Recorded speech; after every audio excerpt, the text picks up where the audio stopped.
4 réseaux, Terre de Liens, Terrafog, Réseau Civam et le REDEAR, on s'est rassemblés au nom d'Impact pour porter un projet qui a duré 2 ans, qui était financé par le ministère de l'Agriculture et donc dans le cadre du programme AITA, et qui a donné lieu à ces livrables qui retracent les constats qu'on a pu recueillir à partir d'enquêtes menées sur le terrain, également des préconisations qui en sont ressorties à partir des analyses qu'on a pu faire de ces constats sur les freins et les leviers liés à la transmission.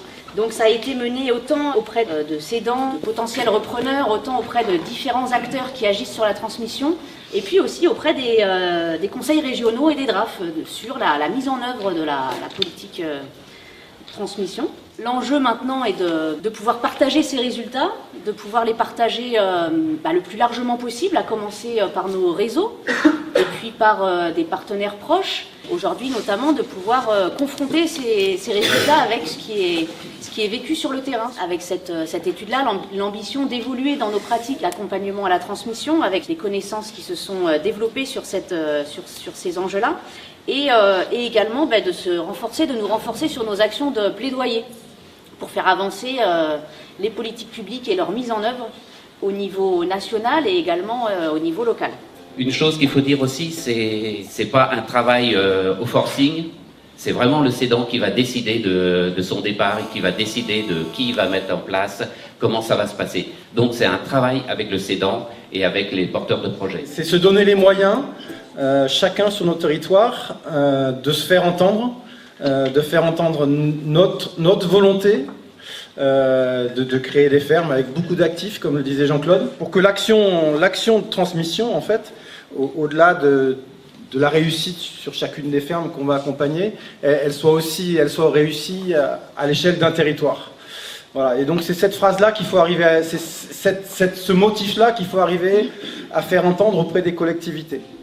Donc la plupart d'entre vous sont déjà familiers de ce programme AITA, mais ce cadrage général nous permettra de poser le contexte à la mise en œuvre du plaidoyer. Le cadre actuel se décline en 6 volets, 19 dispositifs qui sont ensuite appliqués au niveau régional par les DRAF et les conseils régionaux qui consultent le CRIT, le Comité régional installation transmission, pour permettre de définir la politique régionale à l'installation et la transmission. Le fait que l'application du programme soit assurée par une autorité conjointe entre la DRAF, qui est un service décentralisé, et le conseil régional, qui est une entité élue, pose question, car le cadre d'intervention de ces deux parties n'est pas réellement fixé. Donc, en conséquence, certaines régions préfèrent développer leur propre mode d'intervention. Là, donc, on s'aperçoit que c'est finalement la décision politique d'appliquer ou non les différents dispositifs de ce programme, notamment les dispositifs qui concernent plus spécifiquement la transmission. La transmission-restructuration est une réorientation de la ferme qui maintient ou démultiplie les fermes en agriculture durable, paysanne et citoyenne, et le nombre d'actifs agricoles et d'emplois de qualité. Elle implique une réorientation de façon cumulative ou non de la conduite de l'activité, de la production principale, de l'usage des terres et des bâtiments. Il n'y a quasiment pas de demande en élevage de bovins allaitants, c'est-à-dire que les fermes qu'on présente, les candidats qui se présentent en face, ça va plutôt pour faire du bovin et du porc.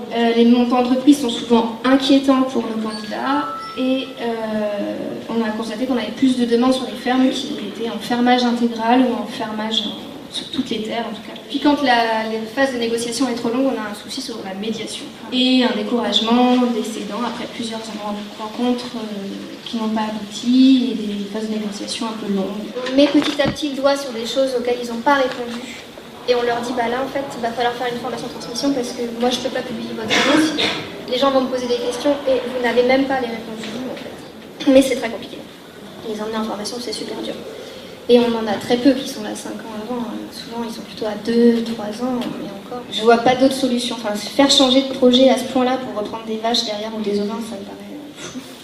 L'idée, c'était de voir un peu, dans des contextes différents, au sein de structures différentes, en quoi ça fait écho aussi, cette problématique de ne pas reprendre à l'identique, cette problématique d'inadéquation entre finalement les fermes qui arrivent sur le marché et de l'autre les candidats à l'installation qu'on accompagne et qui nous sollicitent pour un type de projet.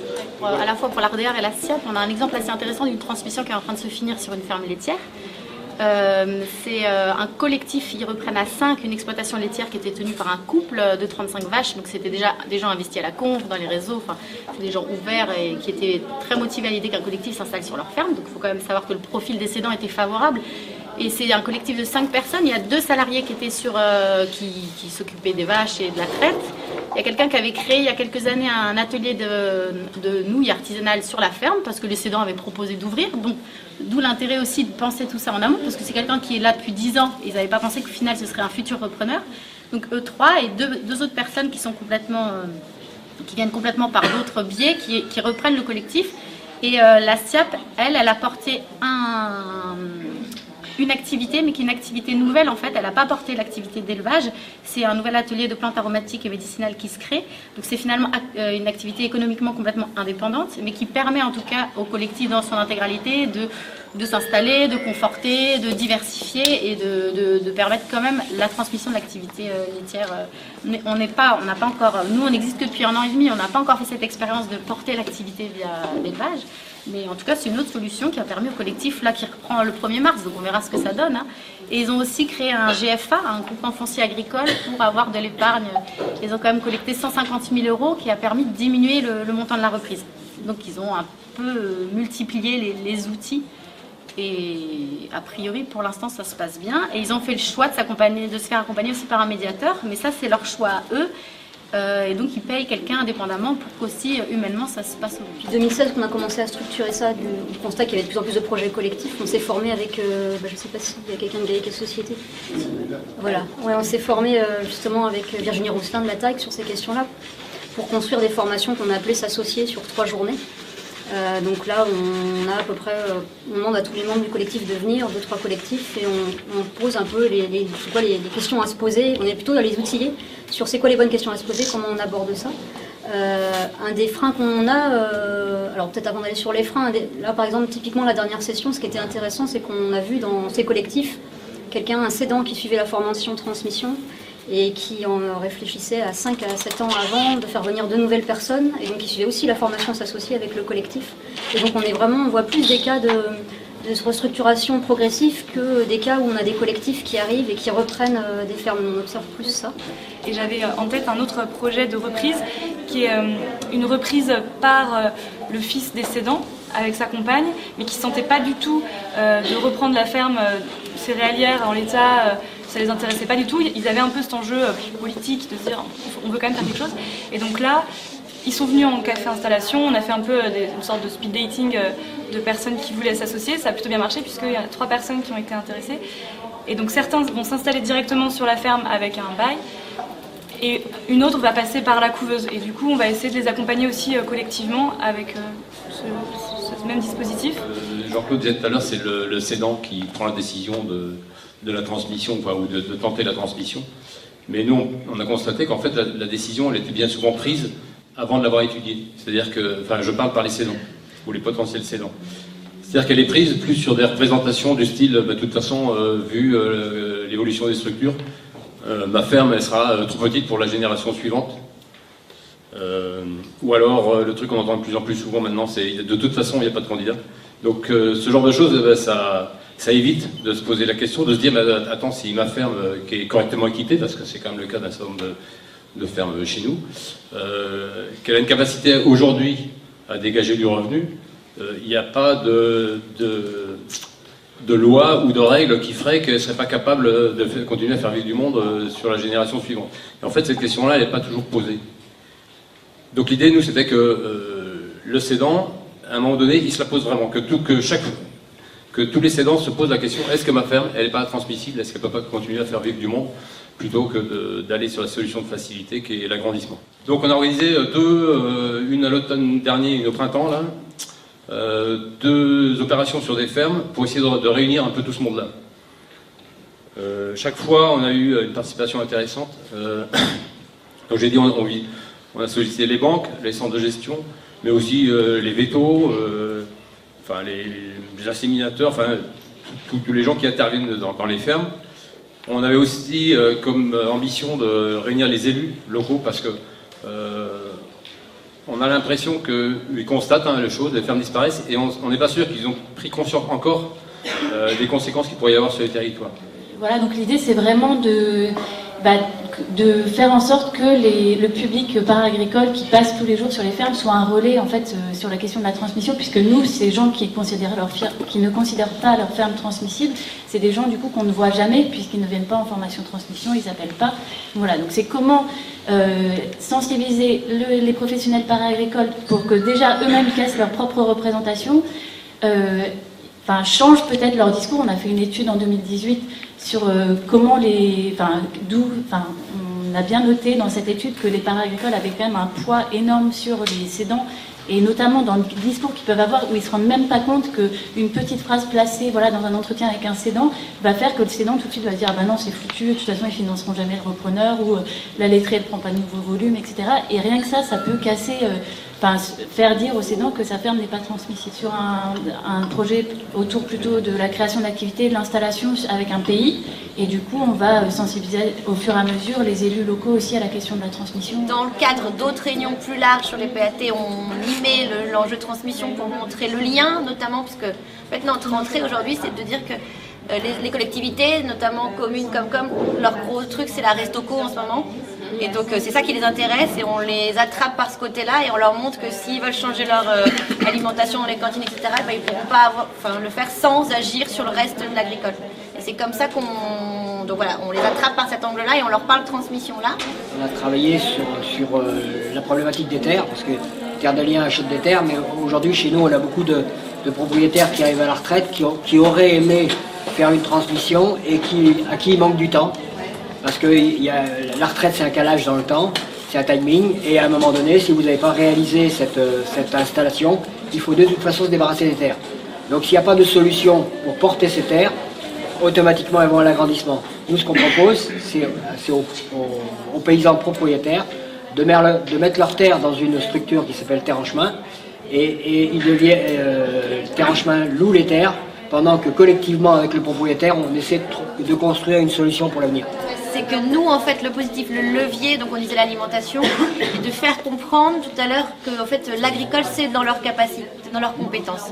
Et ça, c'est pas facile de trouver la personne, de trouver l'élu, mais de leur montrer en fait des exemples positifs de choses qui sont faites ailleurs. Nous, on fonctionne vraiment comme ça, c'est par l'exemple de ce qui s'est fait sur une autre collectivité. Et là, ils disent, ah oui, si l'autre l'a fait, c'est que moi aussi, j'ai le droit de le faire. Ils ont vraiment ce truc. Parce qu'ils nous disent tout le temps, mais nous on nous dit c'est le territoire de la chambre. On dit mais ça je peux pas m'occuper de cette ferme, c'est le territoire de la chambre. Et voilà, donc on leur montre des exemples positifs de choses qui ont été faites ailleurs, et là ça débloque. Ils disent ah oui en fait ça peut être ma compétence. Et la compétence elle est, parce que tu disais quelle compétence, en fait l'agricole ça peut rentrer dans l'économie, ça peut rentrer dans le développement, ça peut rentrer dans l'alimentation. La compétence eau peut être aussi une entrée pour les collectivités, parce que si elles peuvent se sentir un peu illégitimes sur le domaine agricole, ou en disant non c'est plutôt la région, ou c'est plutôt un tel ou un tel, sur la compétence eau elles ont une obligation légale dans certains cas, et ça peut être une façon d'entrer. En tout cas sur Rouen c'est comme ça qu'on est rentré, c'est avec les compétences eau. La création d'emplois aussi, ça parle beaucoup aux élus, la création d'emplois, l'attractivité du territoire, un territoire qui donne envie de venir, parce que plein de petites fermes, la possibilité pour les gens aussi de se nourrir localement, parce que c'est une vraie demande aussi au niveau de la société. Et aussi, et ça commence un peu à monter dans les territoires, la résilience, choc pétrolier, tout ça, donc la résilience des territoires, l'autonomie alimentaire, c'est-à-dire j'ai envie vraiment de produire sur mon territoire pour nourrir les habitants localement. Et ça peut être des entrées pour intéresser les collectivités. La collectivité a une problématique, souvent ça part du plan alimentaire territorial, c'est d'être capable, avec un réseau, de leur présenter une réponse à toutes les questions. Le foncier, la formation des porteurs de projets, la mise en test, l'essai, le suivi d'installation, et il n'y a pas un réseau en dehors d'impact qui ait autant de réponses qu'on peut en avoir. Moi, ce que je retiens de la journée, c'est vraiment la présence importante de différents réseaux d'impact et autres partenaires lors de cette journée.